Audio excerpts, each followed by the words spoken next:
tomatoes. All right, so what did you say about the artichoke? You got 3 heads in one. Ow.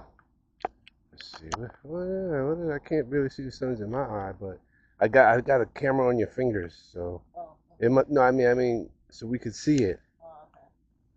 So those are artichoke. Oh yeah, I can see it now. Look at that way. Looks like artichoke. Yeah. This one still hasn't bloomed yet, but there's still hope with all that rain. Oh, there's a little one here. Yeah, this one here.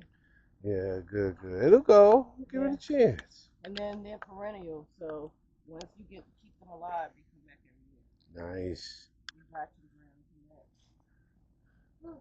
Look at all of this good stuff, man. And musky greens, I keep picking the flowers out, so. Mustard greens? Yeah, so they don't go to seed. I'm trying to keep them until it cools off even more. They're not gonna bolt on you?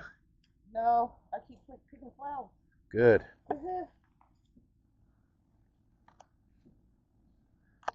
Yeah, I gotta find the spot because that's not spoiled. That's a black tomato. Yeah. And then there's some tomatoes over here. Oh, there they go. See, it shows up good in the house or on the camera.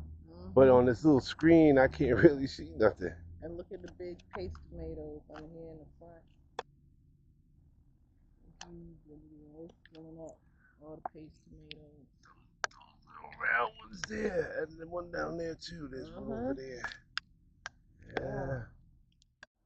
Slowly but surely, that aloe vera tree is coming back. We just put it up under the awning here. The sun comes up here when it does come up, and it gets very little sunlight. It's mostly indirect. It's getting no moisture, no water from us. We'll see how it does. There's some onions. I think you've seen these already. But here's what I wanted to show you.